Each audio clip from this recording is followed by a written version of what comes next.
moment je suis au Brésil et si tu sais pas, il y a tout sur les réseaux sociaux machin, mais en ce moment je suis au Brésil et hier j'ai été faire des courses et en fait tu sais avant j'adorais te faire des vidéos de mes courses à la maison qui étaient plus ou moins bio, souvent bio, plus ou moins zéro déchet et là je me suis dit que ça pouvait être sympa de te faire la même chose au Brésil, sachant que ici je n'ai pas trouvé de produits organiques. Je trouve que le manger est très industriel, très industriel, donc c'était difficile pour moi de trouver des bons produits et du coup j'ai pris le parti de prendre que des produits très simples, très basiques pour pouvoir cuisiner.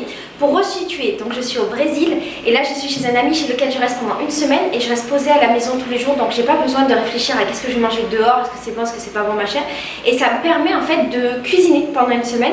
Donc moi ça me permet de faire découvrir la cuisine française à mon pote, mais surtout ça me permet juste de manger des bons produits parce que ça fait très longtemps que je suis en vadrouille depuis février dernier et que j'ai du mal à me poser pour faire du manger, tu sais, juste pour avoir le bonheur de cuisiner des choses très simples et très basiques comme tu sais que j'aime. Donc là je vais profiter de cette semaine pour ça. Du coup voilà ce que j'ai acheté pour une semaine au Brésil. Alors il faut savoir que mon pote déteste les fruits et les légumes et qu'il n'en mange jamais. Et il mange tous les jours de la viande. Je mange que des fruits et des légumes et je ne mange pas de viande. Donc ça va être très compliqué de cuisiner, mais je me suis dit que peut-être j'allais lui faire aimer des trucs, je ne sais pas trop. Bref, qu'est-ce que j'ai acheté pour commencer? J'ai pris des carottes. Alors regarde, elles sont gigantesques. Je pense que j'ai plus l'habitude de voir des carottes aussi grosses parce que j'ai l'habitude de prendre des produits bio. Comme je t'ai dit, je sais pas si ça existe le bio ici. Je suis pas convaincue et j'ai l'impression aussi que tous les fruits et légumes sont vachement plus grands. Alors est-ce qu'ils sont plus grands parce que c'est pas des produits bio? Est-ce qu'ils sont plus grands parce que c'est comme ça au Brésil? Je sais pas du tout, j'ai pas la réponse, mais si tu l'as, je suis très preneuse. Avec ça, je vais faire, je pense que je vais manger des carottes la journée quand j'ai faim déjà. Et j'ai envie de faire un carotte cake pour lui montrer qu'on peut manger des légumes et que c'est bon en gâteau. Après j'ai acheté des concombres et alors c'est drôle parce que du coup les concombres ils sont minuscules. Il y avait des concombres qui étaient petits et gros, mais j'étais pas sûre, je savais pas si c'était vraiment des concombres ou pas. Je parle pas portugais, mon pote était pas là. Bref, j'ai pris ces deux petits concombres là et puis on verra bien. J'ai acheté des champignons. Alors c'est drôle parce que c'est des champignons de Paris. Je sais pas d'où ils viennent, mais peut-être qu'ils viennent vraiment de Paris. S'ils viennent de Paris, je suis vraiment désolée. C'est horrible ce que je viens de faire parce que j'achète un truc hyper emballé qui en plus vient de super loin, qui vient de Paris alors que je suis au Brésil. C'est vraiment débile, mais en fait j'adore les champignons et j'avais envie de faire du manger avec et j'ai pas trouvé de champignons en vrac là, tu sais, comme on peut acheter en France. Donc j'ai pris ça juste pour lui faire goûter parce qu'en fait il mange rien avec les champignons. Après j'ai acheté du maïs et là aussi j'ai pas trouvé sans emballage. C'est très difficile de trouver des produits sans emballage ici et tout est suremballé et suremballé. Par exemple quand tu vas à la caisse on te donne un sac plus un deuxième sac parce que leurs sacs sont trop fins donc les sacs se cassent. C'est vraiment horrible. J'ai pris du maïs et ça c'est pour faire, tu sais le maïs au four. Tu le mets au four, il cuit, c'est magnifique et après tu prends du beurre ou du beurre salé, c'est encore mieux. Tu frottes et après tu croques, voilà, c'est pour faire ça. Ensuite j'ai acheté ça, je trouve plus le mot, c'est un truc de fou. Là, une citrouille, Abobora cabotia. Ouais, j'ai acheté ça pour faire de la soupe, tu vois. Je sais qu'il fait très chaud au Brésil, mais j'ai envie de soupe en ce moment. Et alors, l'histoire rigolote de mes courses, c'est que j'avais acheté aussi une butternut. Bon, bref, t'as compris. Et quand je rentre des courses, je pose le sac où il y avait le truc dedans, tu vois. Je pose la butternut là dans le frigo et je vois dans le sac plein de verres. Tu sais, les petits verres jaunes là, dégueulasses. Et je comprenais pas d'où ça venait. Du coup, avec mon pote, on cherche partout et tout. Pourquoi il y a des verres dans notre sac? C'est trop bizarre. Je prends le légume et je vois qu'en fait dans la courge, voilà, dans la courge il y avait plein de trous avec plein de verres qui sortaient de partout. C'était abominable, abominable. Alors la question c'est, est-ce qu'il y a des verres parce que c'est pas traité chimiquement? C'est une vraie question. Ou est-ce qu'il y a des verres parce que c'est pas des bons fruits? Mais c'est bizarre parce qu'elle avait pas l'air, elle n'était pas abîmée. Donc je sais pas, j'ai pas la réponse. Pour moi, s'il y a des verres c'est que c'était pas chimique. Et donc la question que je me pose après c'est est-ce que ici, il n'y a pas de produits biologiques parce que l'industrie agroalimentaire utilise moins de pesticides et d'engrais et de machin qu'en Europe ou ailleurs ou en Asie comme j'ai vu. Je sais pas trop mais je vais faire des recherches. Si jamais toi tu as des réponses à cette question, je suis très preneuse. Je sais pas du tout, vraiment. Je sais qu'au Mexique par exemple, ma pote habite et elle me dit que les produits sont pas de bonne qualité et qu'il n'y a pas d'alternative bio. Donc elle galère. Mais au Brésil... Après j'ai acheté beaucoup d'oignons mais parce que c'est la base de mon alimentation. Là, il n'y a rien de... J'ai pas trouvé des fruits ou des légumes bizarres, j'en ai trouvé un, mais je savais vraiment pas comment ça marchait. Du coup, je l'ai pas cuisiné et mon pote savait pas le cuisiner, mais t'inquiète, pendant le voyage, j'ai essayé de trouver des trucs bizarres et de les cuisiner, ou bien de demander à des Brésiliens comment les cuisiner qui me montrent. J'ai pris une pastèque, j'ai pris aussi plein de patates douces, et alors ce qui est marrant, c'est que les patates douces ici, elles sont violettes, regarde. Et j'avais eu la même chose, ah mais j'ai pris une patate douce toute vieille, faut que je la mange. J'avais vu la même chose en Asie, et en France, on n'a jamais vu des violettes comme ça. Peut-être que c'est parce que j'ai pas fait attention. Et là, je suis en train de m'en faire cuire. Donc ça, c'est chouette. Je vais pouvoir faire plein de manger avec. Et ensuite en fruits, j'ai pris une mangue. On m'a dit qu'elles étaient vraiment pas chères ici. Je t'avoue, j'ai pas vraiment encore la notion des prix pour l'instant parce que ça fait quelques jours que je viens d'arriver. Et je pense qu'elles sont très bonnes.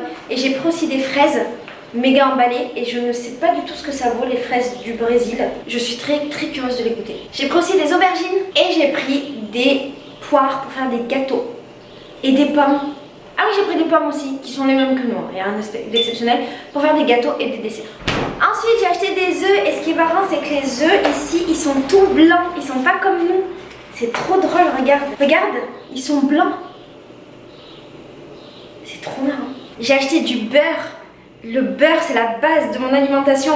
C'est du beurre avec du sel. J'ai acheté aussi de la crème liquide. Alors en France, j'achète pas ça parce que je consomme pas de produits laitiers. Mais j'ai pas vraiment trouvé de crème liquide d'amande ou de soja ou de riz. Peut-être que j'ai pas assez bien cherché, j'avoue. Mais en fait, tu vois, j'étais dans un carrefour et il y avait trop de choses, il y avait trop d'informations, trop de produits, trop de lumière, trop de gens. Et j'ai eu beaucoup de mal à... voilà. Déjà, en France, j'arrive pas à aller dans les grandes surfaces comme ça et j'y vais très rarement. Et là, ça a été un peu difficile pour moi de trouver des produits. D'autant que les produits que je connaissais, ils étaient mélangés avec tous les produits que je connaissais pas. Donc, c'était un petit peu compliqué. J'ai acheté aussi beaucoup de patates pour faire mes fameuses patates au four. Et j'ai acheté une tonne de sel. Parce qu'en fait, Fabio ne mange pas salé et que moi, je peux pas vivre sans sel. Et du sucre. Parce qu'en fait, il ne mange pas de gâteau, de sucre, de machin. Donc... voilà. Et alors c'est marrant parce qu'ici tout est emballé dans des sacs plastiques comme ça. C'est un peu déroutant au début mais en fait ça va. C'est juste c'est bizarre. Et c'est très difficile de trouver un format plus petit. Par exemple pour le sucre c'était beaucoup trop 1 kg. Je suis là qu'une semaine. Mais il n'y avait pas moins. Et pour le sel c'était aussi difficile de trouver moins. Et j'ai pris aussi de la farine pour pouvoir faire des gâteaux. Et là c'est pareil, regarde, c'est emballé dans du plastique. C'est un peu déroutant. Mais ça va.